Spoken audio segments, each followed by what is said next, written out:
This episode of Sports Spectrum's podcast is presented by our friends at Compassion International. We love the partnership that we have with Compassion. We love what they stand for, releasing children from poverty in Jesus' name. And right now, you can go to compassion.com/sports spectrum. There are children right there when you go to that website who've been waiting for more than a year. In some cases, some over 660 days. They've been waiting for a sponsorship, for an opportunity, for a chance, for you and I to step up, team up with Compassion, and help release these kids from poverty. And for $38 a month, it's tax deductible. It connects you with a child living in poverty, and your support provides medical checkups, nutritious food, health and hygiene training, educational assistance, mentoring, and most important of all, every child will hear about Jesus Christ and be encouraged to develop a lifelong relationship with God. You can learn more at compassion.com/sports spectrum. You'll see a list of children there. You can sponsor that child right now, or you can pray about it, talk about it with your family, and help release a kid from poverty in Jesus' name. Compassion International. Check them out at compassion.com/sports spectrum.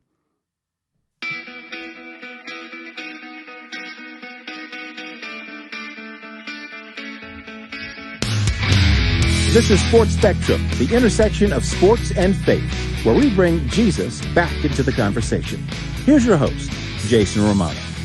Hey guys, welcome to the show. I am Jason. This is the Sports Spectrum podcast, and we got a great conversation today with Ryan Carr. He works with the Indiana Pacers as their vice president of player personnel, kind of scouting department, if you will, when he goes to other teams to watch them and certainly colleges and checking them out. And he's got a really fun job, but he's also a man of faith, and he's got a really great faith story as well. We're going to get to Ryan in a second. First, I want to give you my email address, jason@sportspectrum.com. You can reach me directly, jason@sportspectrum.com. So you have that, and you can certainly reach me if you have a guest idea, a show topic, or just some feedback that you want to provide. And then our website, sportspectrum.com. That's the great place to go. The free content, all available there. Podcasts, devotionals, Monday through Friday. Articles, stories, testimonials from the athletes, the coaches, the people in the world of sports that love Jesus. Every single day it's updated. And again, it's free at sportspectrum.com. All right, let's get to our conversation with Ryan Carr. He was hired back in 1997 as an intern for the Indiana Pacers. He went and was an assistant coach for a couple years at UTEP, and then hired by Larry Bird and brought back to the Pacers in July of 2003. And he's been there ever since, 18 plus years with the Indiana Pacers in their scouting department. In college, he went to Indiana University, and he was a student manager on the Indiana basketball team under the legendary head coach, Bobby Knight. So there's not many people in this world, I think he said there was 3 that have worked for both Bobby Knight and Larry Bird in the state of Indiana, and that is Ryan Carr. And he's our guest today, the Vice President of Player Personnel with the Indiana Pacers, and he joins us today on Sports Spectrum.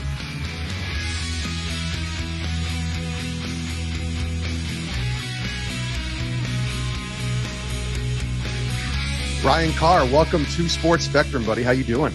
Man, I'm doing great. Really excited to be with you, Jason, and this is a blast for me. And just of all the interviews I've done, I think this one has a chance to be my favorite. So I'm looking forward to it. Yeah, I appreciate that. Your current role, I think starting there would be a good place. And you got a great story, and we're going to talk through your story of faith and basketball in a minute. You're the Indiana Pacers Vice President of Player Personnel. Can you just describe in detail a little bit your current role with the team, what that entails? Sure. To put it kind of clearly and succinctly, I'm in charge of all of our scouting. So mainly the draft. I have Vance Catlin, who's director of our pro personnel. He kind of does a lot of the day-to-day stuff of the pro stuff, but all in all, trying to steer the ship of making sure our staff knows every player that's not playing for the Indiana Pacers around the world. So in a nutshell, that's what I do. It's a great challenge. It's a lot of fun. Love the draft. Love helping put teams together. All the different aspects that go into it.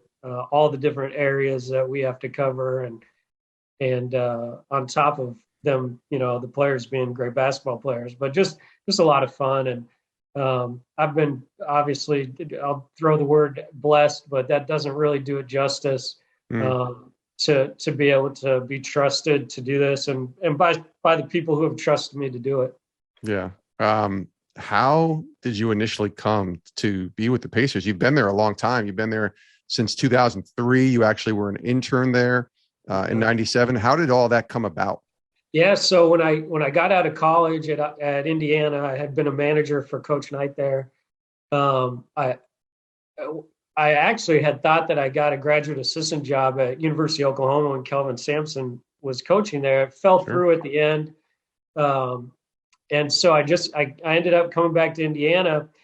And honestly, Jason, out of the blue one day, I get a call from Dan Burke, who had been a longtime assistant coach here, right after Larry Bird had been hired, and they needed an intern to break down film and help in the video room. And just so happens I had that experience in Indiana as a manager. It's a lot of what we did for Coach Knight, and went in and interviewed. I to this day assume that my resume was just left over there from when I graduated, and send it out to, the millions of people that I sent it out to, like we all did and do. And, Yeah. To get that call from Dan was pretty amazing. My first interview with him, I thought went really well. I came back for a second interview with Rick Carlisle, who was an assistant coach for Larry. Honestly, thought that's probably the worst interview I've ever done. I walked out of that office thinking there's no way I'm getting this job. And a couple of days later, they offered me the position. So like so much of my story, it's a little bit unexplainable. It is explainable, but it's unexplainable just from looking back. You get further down the road and you look back and just kind of see all the different ways that things string together. It's amazing. It's an incredible story. And I love stories like yours, especially the humility where you feel like, man, I just bombed that, that interview, and you got it, and you got in there. You mentioned Larry Bird. I told you this beforehand, but I'll say it on the air as well. You won't find, and he had a lot of big fans, you won't find a bigger Larry Bird fan than yours truly. When I was a kid in the 80s, my dad's a huge Boston Celtics fan from the 60s. And it was the only team that any of his three sons gravitated towards was me with him and our Boston Celtics bond. And so we would watch games. And I remember being 8, 9 years old in the early 80s, watching Celtics, 76ers, Celtics, Lakers. Yeah. And Larry Bird became, for lack of a better word, my idol. Now, I don't use that word anymore because of my faith, but he was my basketball hero. I wanted to play like him. I had his poster. I had all of his cards. I mean, I read the book Drive when I was 14 years old. On my bookshelf here. Yes, it's such. I mean, I was obsessed, for lack of a better word, with this man, to the point where I did a highlight tape in college in 1992, his last year, on his career, and I was just so taken. I don't know if it's taken back is the right word, but just so impressed, I guess, with how he played. Right, and certainly injuries took its toll later on. So I need a Larry Bird story or two. And I know he's the guy that really gave you your shot here in so many ways. What's that been like to be around, the legend, right? Larry Legend. Yeah. I mean, first of all, and I grew up in the same time. We're essentially the same age. So Sunday afternoons on CBS, the Celtics, the Sixers, the Celtics, the Lakers, the Celtics, the Knicks, whoever it was. Mm-hmm. I mean, that's just what we did. We didn't get a chance to watch all the games that we get to watch now. Those were epic. Yeah, there was games. There was no YouTube. There was barely VCRs, so all of this was so new just to watch him at that time. Absolutely. And so to do that, and then end up knowing him. I mean, first, I mean, to be able to go to college and work for Bob Knight is a little bit the same thing. Mm-hmm. I joke around. Yeah, I grew up in Seattle, ended up in Indiana so far for the majority of my life. You know, I joke around a little bit that I stole every Indiana boy's childhood dream. I mean, I worked for Bob Knight and Larry Bird. I Right. just there's three people I think that can say that. Jason Buckner, Pat Knight, and myself. Yeah. And it doesn't go lost on me. The thing with Larry that, you know, the part of my story when I first started working for the Pacers as an internship, the internship was $30 a home game. So let's say we had like 8 home games, you know, it's a whopping $240 in that month. Yeah. That wasn't exactly paying rent at my apartment. Sure. So I had to figure out a way to. I was not going to not take that opportunity, and so I ended up getting this job in the mornings working at Burger King. You know, this is with a Big Ten degree and all this stuff, and that name tag's sitting over here too. I'll keep it till I die, Mm. just as a reminder of working at Burger King. But you know, he called me in his office one morning, and he this was a great conversation. He says, "Hey, what, Ryan?" And he hadn't really talked to me a ton. This was maybe a month into my internship. You know, I think with Larry, as with all of us, it takes some time to kind of other people, you know, unsure. Obviously, Larry's had a lot of people come at him in his life Of course. and Yeah. different things, and you know, I just had come from Indiana, like mouth shut, head down, work your hardest, super, you know, outwork everybody, do everything as close to perfect as you can every second of the way. And he calls me in, and I'm pretty nervous. I mean, what am I getting called into Larry's office for? I Mm. walk in and I sit down, and it's like, "What's this I hear you're working at McDonald's?" And I said, my response to him, I mean, I remember like it was yesterday. I said, "Well, Larry, actually, it's Burger King, but you know, I've got to do this to, you know, this is what the internship's paying, and this is kind of what I need to pay rent, and this is what I do. I get up and I go to Burger King from 5 to 11 or whatever, and then I come here from noon to, you know, 1 in the morning, whatever it is, and it's what I have to do to make it." And he said, "Well, I'm going to talk to Donnie Walsh, and who's president of the longtime president of the Pacers, Sure. another amazing person in my Mm. life.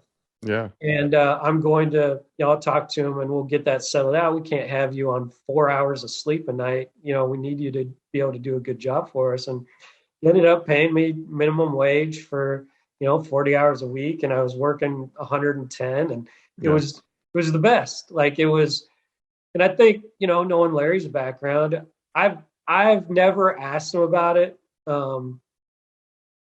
There was a reporter that asked him about it, but a reporter asked me one time, "Do you think that resonated with him because of his background?" I said, "I don't know. Like I don't ask him about that. I just do what I do." And maybe it did, like him going back to French Lick and working in the streets department, and just kind of his very humble upbringing. He's always rooted for the underdog, and I think for me, you know, I certainly fit that category. Um, you know, I've always hoped I would grow my way out of it, but I think that's just a part of, you know, a part of my story as well. And for all these years, he's been so loyal to me, Mm. and so good. And you know, we've gone through ups and downs and of life, and different. You know, I remember sharing with him the excitement of Kim, my wife, being pregnant one time, and then, you know, a few days later telling him that she miscarried. Like, and you know, just certain moments and times you go through the ups and downs of seasons with the team, and the really good seasons we've had, and some Yeah. of the rebuilding seasons, and through it all, like at any time, always have always know my place, like always understand, like nobody knows if Ryan Carr is here or there, or I don't, there's no name recognition there. So, the loyalty has been really amazing, and also like a great lesson for me towards others. Yeah. For the people who, may, I would certainly never equate myself to Larry Bird, but there are people that God puts in your life that look up to you. Sure. And how am I gonna treat them, and how am I gonna be loyal to them, if they do all those things that they should do, to earn that. So, his it's really unbelievable. There's no time that I've sat with him that I haven't gone, geez, that's Larry Bird. Like, like that doesn't go away. Sure, of course. Except when you're lost in the moment and you're just having the conversation. And for all the years I worked with him, as much as we obviously talked about players and basketball and the team, boy, him not being around, I miss just going and sitting down and talking about life, like having him tell a story, and maybe a basketball story, maybe a different, maybe a life story, but just a story. He's an unbelievable storyteller, and he just had I'll always cherish those times. So Yeah, it's very good looking up to him. You did well. Well, that's good to hear. I've never met him. It's interesting. Once I got to ESPN, I started meeting a lot of my heroes, the guys I rooted for as a kid. And certainly, Larry was right up there. I'm a Dallas Cowboys fan, so I got to meet a lot of those Cowboy guys that I rooted for. New York Mets guy, and I've documented and talked about Darryl Strawberry and how much I admired him when I was a kid. Got to meet him and really have a relationship and a friendship with him. And I kind of feel the same way probably that you do with Larry, that I do with Darryl Strawberry. But I also know that all of these guys have had people trying to take from them and want something from them their whole lives. And they just want you to be that. They want people in their lives who aren't trying to do that. They want real people.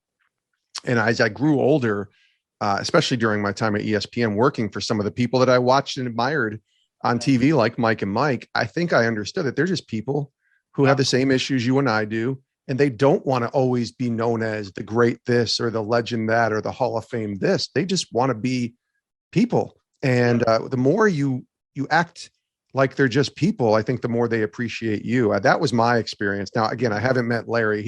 I think he's the only one of my heroes that I haven't met, but I'm so glad to hear you share that and say that, because that's a great lesson that you can now take as a vice president, now that you're a little bit older and in your career as well. Yeah, no question. His example of how he led, and he's not one that's gonna overspeak or anything like that. When he speaks, you listen. He's sharp as a whip. Like, I know country, Southern Indiana, but he never forgets a thing. He's super smart, super on top of everything.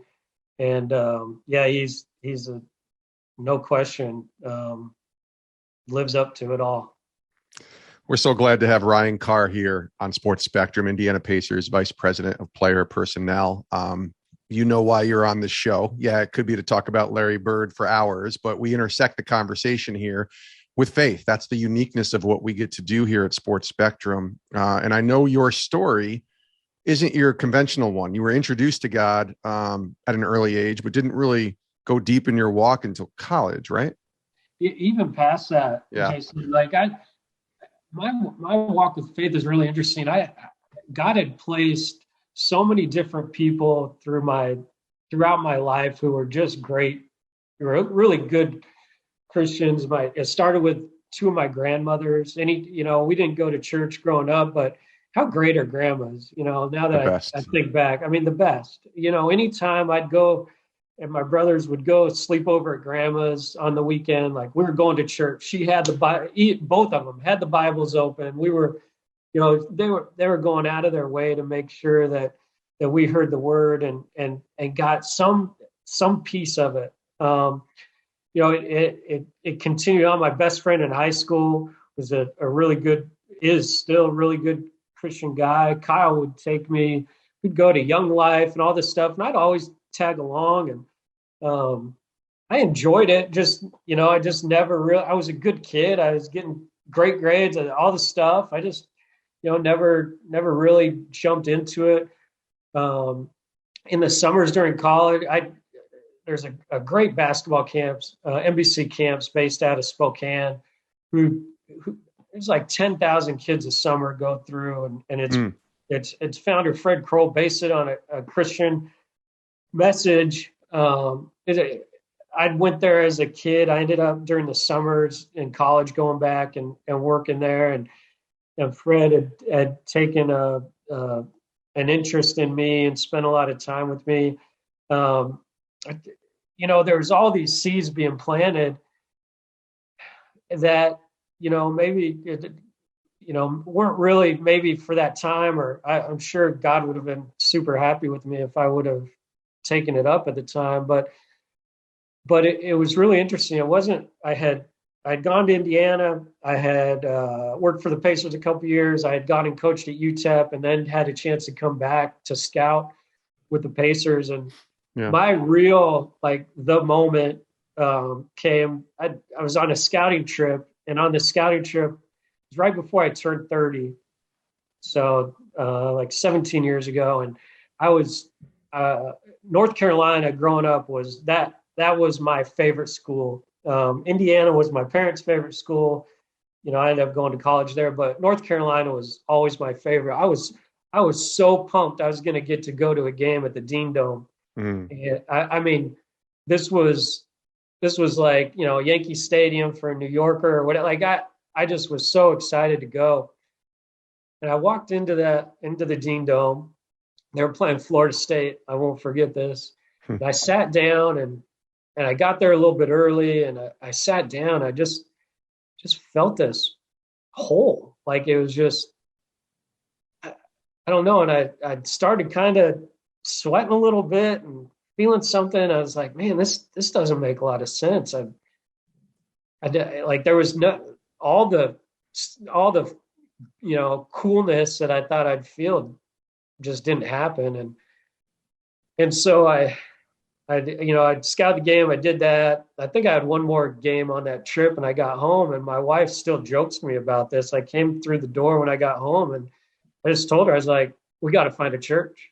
That was the first thing I said. I knew I was so all those seeds had been planted. So when I felt that, I knew what I knew it. I knew the answer. I knew where I needed to turn. It just took me getting to the University of North Carolina to maybe realize it. And so we ended up I went on this, to know me is to know that if I get stuck on something, I really get stuck on it, type A and all that. Yeah. So I started searching all these churches around our town and trying to figure out where would be a good place. I met with some pastors and ended up getting hooked up with this pastor of a local church who,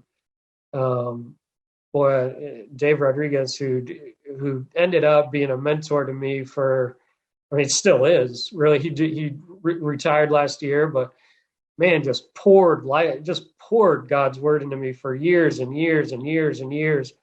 The first couple of years of my walk was rocky. Some really tough times. I struggled with kind of leaving and cleaving with Kim, with my mom. We went through some really difficult times where I had to stand up to my mom and say, okay, this isn't right. This is what I need to do for Kim. I did a horrific job. This would be a whole different podcast, Jason, but did a horrific job of having boundaries with Kim. We got married before all this, so we didn't necessarily start our marriage with great Christian principles. I hurt her, and we had to we rebuilt our whole marriage from the ground up, and thanks to a great counselor and Dave. And that was right. We had twins in 2005, right after they were born. We went through a really hard process of starting over our marriage 5 years in. and I'm passionate about marriage. I'm passionate about men. I think men can be pretty stupid, and I speak about that from knowing myself. No, that's not true, Yeah, Ryan. exactly. So, that, and then I think from there on, kind of 2005 on, which was an interesting time, Jason, because it was during like all the, deconstruction kind of, Shane Claiborne, Brian McLaren type theology kind of out there. That this was when I was kind of, coming up, and Dave did an awesome job, and we went through so many different things, and which is timely now because it seems to have a little bit of a resurgence right now, that whole movement. But and man, just Kim and I made a commitment that we both came from divorced families. We're not going to have our kids go through that. That was part of rebuilding the marriage. No matter what, our kids were gonna know and love Jesus from their whole life. Like Yeah. we're together. We're gonna take like some generational challenges, and we're gonna. I always kind of say, if the biggest impact I have is kind of holding that wall of all the stuff that came before us back to give my kids the fresh start and give my future family tree a fresh start, and that's the only purpose that I'm here for, and that's the only way God uses me. I mean, it's pretty awesome. So, I hope to do more. I love my kids are doing great. I have 16-year-old twins that are sophomores, a 10-year-old. And now we're at the point that my kids, I mean, I look up to them with some of the boldness and courage that they have. I had a daughter who was practically canceled out of her school earlier this year by a group of kids. And I just look at these kids, and I mean, it gets me emotional just thinking about, where I was, some of the struggles I've been through, some of the struggles I've even been going through lately, and just seeing them, and that's unquestionably an answered prayer that is more important than anything else. So probably got a little bit off your question there, but that's some of my thoughts. My faith journey, and there's a whole lot more to it, but that's kind of an overview. No, I think all of that resonates. I mean, I didn't become a Christian until I was 27. I went to church a little bit as a kid. My grandfather, the one that brought me. So I resonate a lot with what you said. And even the idea of becoming a dad and the responsibility to raise your children, to love Jesus and to see Jesus for who he is, not who the world shows you or world thinks he is. What a privilege and an honor. And I would get emotional too, I think, if I started sharing with a lot of people about what that means, because there's a responsibility there, right? I mean, it's just such an important thing. Yeah, a huge one. And not only today, where we have the non-believers, it's not just believers versus non-believers. There's believers, non-believers, there's believers in stuff that isn't true. Right. And I think the more recent part of my faith journey has really been diving into just the pure truth. Like, it's been a lot less books written by other people and a lot more Bible. It's been a lot more alone. It's been a lot more, a lot more time praying and processing what I'm reading rather than what maybe somebody else is telling me they read and how they interpret it. So, there's just so many different things going on in our culture right now that are just really confusing and hard. Mm-hmm. And, I do believe there is a right and wrong. I believe there's truth. I believe that. I just know it because it's inside of all of us. It's a conscience is the basic part of it, and then the Holy Spirit builds on it. But yeah, I mean, that all lives within us because of how we are made and who we are made by. And yet it's so confusing, and the discernment, and how do you get it right? We only get to do this once. I want to do it right. That's right. I feel the same way as a dad too. Yeah. Like, you want to get it right.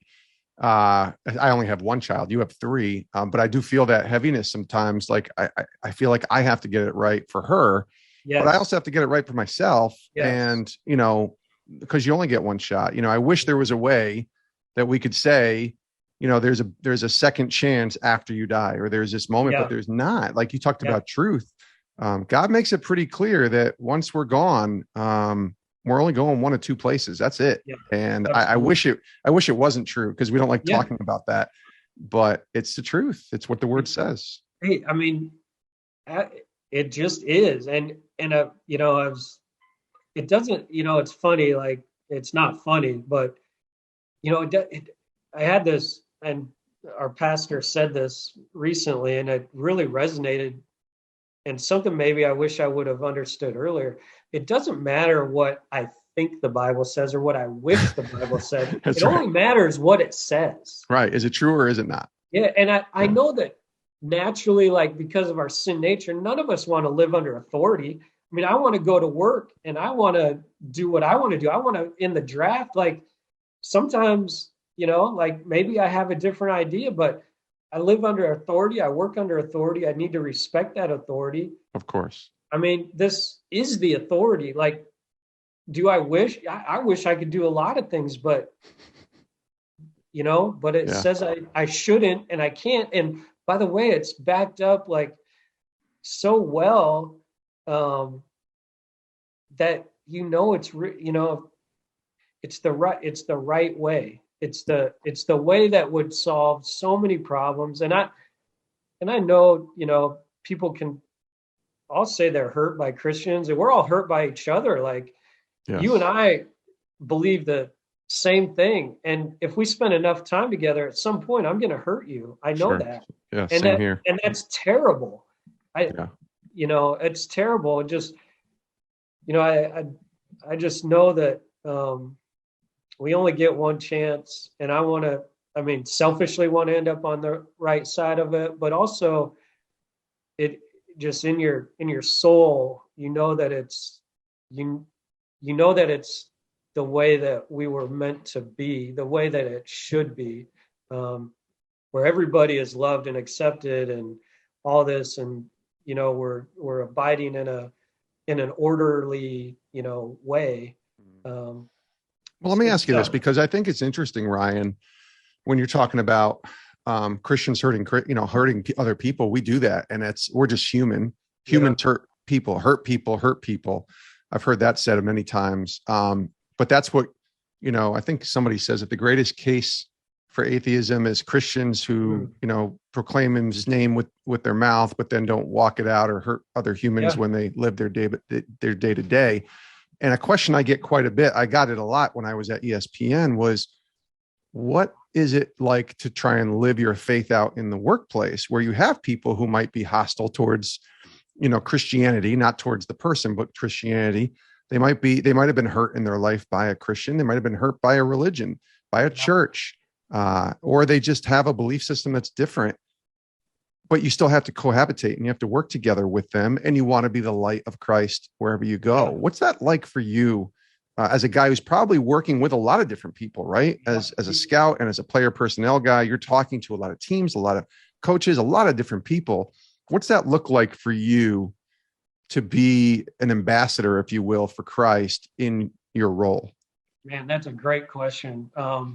It's something that I think about quite a bit. I don't know that I've ever verbalized it, so I don't know how this is going to come out. That's okay. My team of scouts that I lead, my coworkers, even my, Kevin Pritchard and Chad Buchanan, my bosses, the other people in the organization, I guess that I want them to always feel like I'm serving them, that I am there for them and am doing 100% the best job I can, that I am, for all these years, I have worked with integrity and character that I have never, crossed them, or that I have always tried to, as long as it's ethical, which it always has been, Yeah. that I have done, everything that I could. And I think if I'm doing that, I mean, I don't hide my Christianity. I don't wave a banner as I walk down the hallway either. I think that I think they know what I believe in. They know what I stand for. All you have to do, I mean, if you take 10 seconds look at my social media, you see what's important to me. Sure. Um, I guess if they feel like I'm serving them would be one of the best ways that I could show them that it doesn't matter if what other beliefs you have, what what your religion is, what your any of the other stuff, sexual identity, whatever the thing is that could divide. Like, if I'm serving you, then I think I'm doing what Jesus would want me to do. I think, like, That's what he came to do. He says yeah, it in and Matthew. I yeah, came to absolutely. serve and not be served. Yes. And, I guess from going back to authority, like, I, I have authority at work. I'd have authority, and have authority for, the past couple of months I've been doing, I told you that, kind of going through, but been kind of trying to deep dive on Romans in my limited theological, like, Mm-hmm. experience. Just got done, he's talking about submission to government. He's talking about, I mean, I don't like that. Like, I Right. think, I Yeah. think, I think, our not half, like, our whole of government is crazy sometimes. Like, Mm. it's all crazy. But if they say pay taxes, pay taxes. If they do this, I have to, doesn't mean I can't have my own views. Doesn't mean that I shouldn't speak up, and share my views. It doesn't mean that I shouldn't fight for what I do, but it doesn't mean like you go and do something stupid either. So Yeah. I think you can be a good Christian. In the end, it's not you or I that make judgment. So, if I live my life, people know where I stand. I always kind of have the hope that, and there's a couple people as in my own mind that I think of. I always hope that one day they're going to say, come up to me, and that conversation is going to happen. Like, why is this important to you? Why, what, how do you do this, or what, like, Mm-hmm. we How do you all, navigate? Yeah. yeah, how you never, but there's you always hope that your non-believing friends and all that at some point will turn to you. What a great honor, I mean, it's not just an honor, it's a commandment that we're Mm-hmm. ready to, profess the why, Yeah. when given a chance. So, Yep. Always be prepared, it says in God's yes, word, to tell about the hope that's within you. yes, Let me ask you this as we wind down here. I know this year was a tough year for you, yeah. 2021, this past year. What do you think is kind of the thing that God's been showing you and teaching you when you think back to 2021, heading into now in 2022? What do you think that is that God's kind of been getting a hold of you on and showing you? Yeah, so this is a deep question for me this year. In 2021, starting at about March, I really fell into some. I mean, I'll just say depression. Hmm. I don't think I'm unique in that. I feel like a lot of people have really struggled. I think that there was some undealt with grief from my parents passed away in the past few years. Maybe just the pain, just built up pain and built up sadness over 47 years, like, of trying to pursue a career, trying to, you're driven and you kind of push all this stuff back, and all of a sudden there's COVID and you're at home, and Yeah. probably a little too much time, that you're not as distracted as you used to be.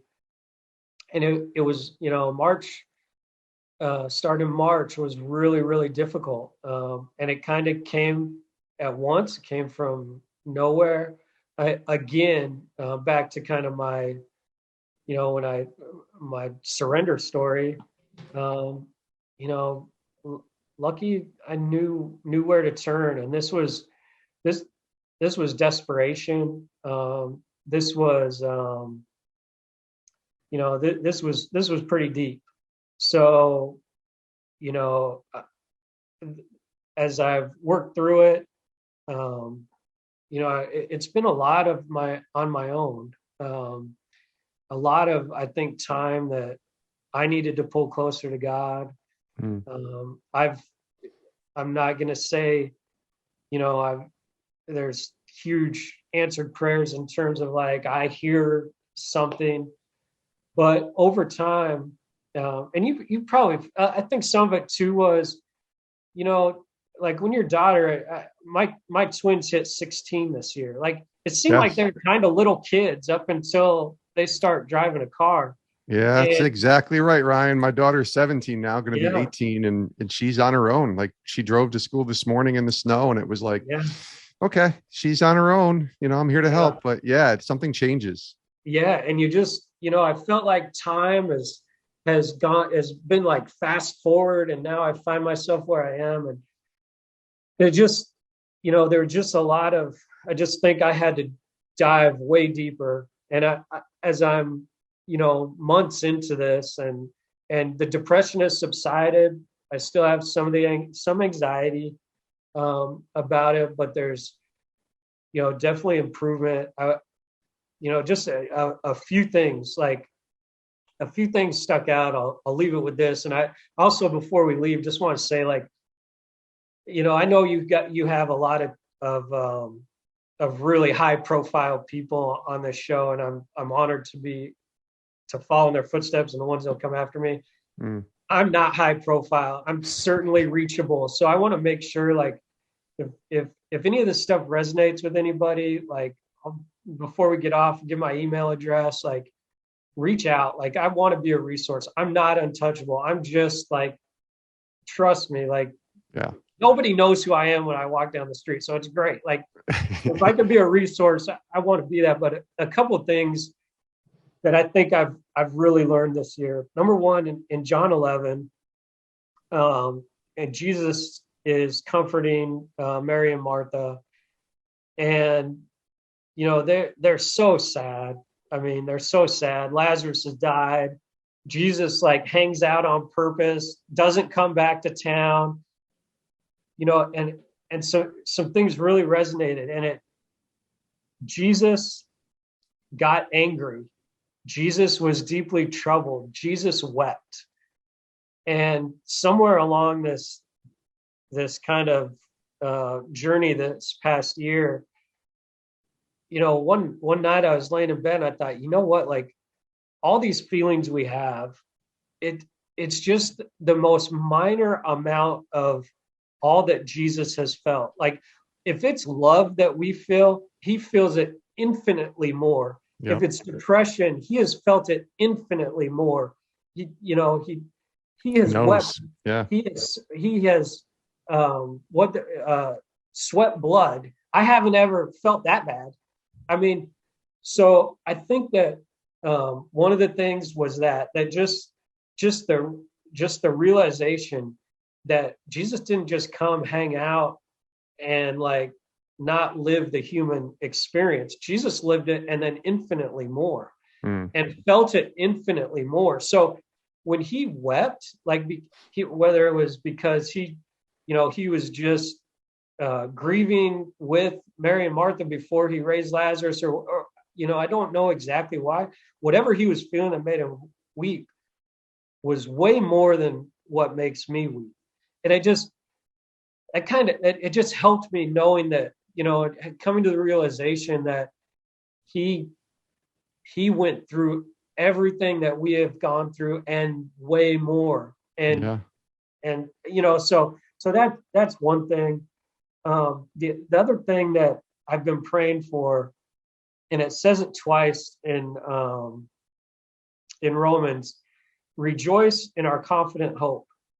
And it's a prayer that I've been saying for months on end. Like, how do I get to the point where I'm rejoicing in our hope? Like, Yeah. Rejoice in trials, and they help us develop endurance. And then from endurance, we get to character, and from character, the confident hope of salvation. Like, as much as and for somebody that struggles with time in general, like the pressure of time, that's such a process. And like, as I am drawn closer and hopefully heal from this, and one day I'm talking to you and say, you know what, I'm rejoicing in confident hope now. Like, how excited I'll be. Yeah.